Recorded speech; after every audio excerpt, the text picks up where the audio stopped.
जैसे मैंने कहा होने जा रहा है और कौम इस तरीके से निकलेगी कि शायद पाकिस्तान ने आज तक पहले कभी भी नहीं देखा होगा। जिस तरीके से उन्होंने देखा है कि उनका लीडर इमरान खान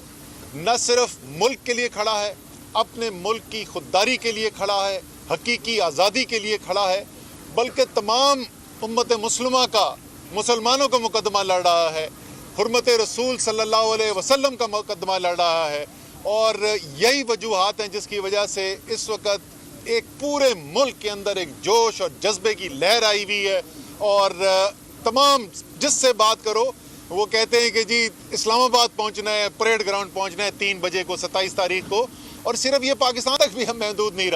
रहा। अब ये सूरत हाल है कि बाहर से लोगों ने आना शुरू कर दिया, अमेरिका से लोग पहुंच गए, मशा से लोग पहुंचने शुरू हो गए, यूरोप से लोग आ रहे हैं, क्योंकि सबको एहसास है कि पाकिस्तान अपनी तारीख के एक इंतहाई अहम मोड़ के ऊपर खड़ा हुआ है। यही मौका जो है ये फैसला करेगा कि क्या पाकिस्तान ने जाना है एक ऐसे रास्ते की तरफ जो खुददारी का रास्ता हो, जो इज़्ज़त नफ्स का रास्ता हो, जो ऐसा रास्ता हो जहां पर मुकदमा सिर्फ मुसलमानों का मुल्क के अंदर न लड़ा जाए, बल्कि मुसलमानों के लिए, इस्लाम के लिए, रसूल सल्लल्लाहु अलैहि वसल्लम की हुर्मत के लिए तमाम दुनिया में आवाज़ उठाई जाए। क्या वो पाकिस्तान जिसका कायद आज़म मोहम्मद अली जिन्ना ने, अल्लामा इकबाल ने ख्वाब देखा था, या ये वो पाकिस्तान बनने जा रहा है, या फिर वही पुराना पाकिस्तान, वही पैसे के बुनियाद के ऊपर वफादारियाँ बदलने वाला पाकिस्तान, हराम के पैसे की दौलत के ऊपर सियासत होने वाला पाकिस्तान? तो इंशाअल्लाह ताला पाकिस्तानियों ने फैसला कर लिया और आपको 27 तारीख को यहाँ पर परेड ग्राउंड में नज़र आएगा वो फैसला, पाकिस्तान के अवाम का फैसला आपको नज़र आएगा। कल जो है, आज बल्कि शुरू हो गए जी काफ़िले चलना।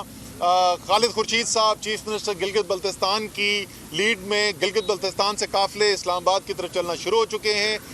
आज आज़ाद कश्मीर के वज़ीर आज़म ने प्रेस कॉन्फ्रेंस भी की थी। 3 मुख्तलिफ मुकामात से कश्मीर से यहाँ पर जुलूस आएंगे जी। और अभी मेरी थोड़ी देर पहले वज़ीर आज़म आज़ाद कश्मीर से बात हो रही थी और वो कह रहे थे कि हमारी सोच से ज़्यादा इस वक्त लोगों के अंदर जज्बा वहाँ पे पाया जाता है।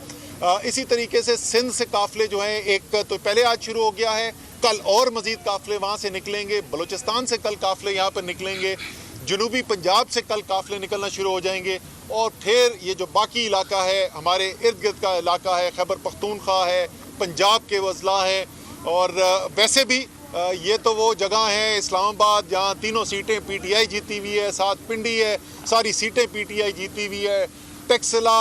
अटक की सिवाय 1 सीट के सारी जीती हुई है। ये तो पूरा एरिया जो है हमारा, आगे खुशाब जीता हुआ हमारा, चकवाल जीता हुआ हमारा, तो जेलम हमारा जीता हुआ, ये तो पूरा इलाका ही। और उस तरफ अगर आप खैबर पख्तूनख्वा की तरफ चले जाएं तो सवाबी, चरसद्दा, मर्दान, नौशेरा, पेशावर, सारा तरीके इंसाफ का जीता हुआ इलाका है। तो आप सोच सकते हैं कि जब अवाम के अंदर जज्बा इतनी बुलंदी के ऊपर हो और इलाका भी ऐसा हो जो चारों तरफ तरीके इंसाफ का झंडा ही झंडा नज़र आ रहा हो जहाँ पे, तो यहाँ इंशाअल्लाह ताला आप देखेंगे, जैसे मैंने कहा, पाकिस्तान सिर्फ नहीं देखेगा, दुनिया देखेगी कि सारी कौम पाकिस्तान की खुददारी के लिए खड़ी हो गई है,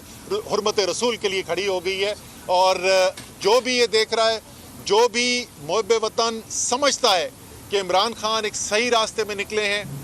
और वो उस मंजिल की तरफ जा रहे हैं जिस मंजिल की तरफ कायद आज़म ने इस मुल्क को बनाने की कोशिश की थी, तो सिर्फ घर पे नहीं बैठना है, आपने यहाँ आकर अपना फैसला सुनाना है। और ये पाकिस्तानियों को तो पता ही है फैसला, मैं ख़ास तौर पे दावत इसलिए दे रहा हूँ, मैं चाहता हूँ सारी दुनिया में उस दिन पैगाम जाए, और जो भी बाहर की कुव्वतें जिनको ये अच्छा नहीं लग रहा कि ये पाकिस्तान किस आज़ादी के रास्ते पे निकल गया है, वो उन तक ये पैगाम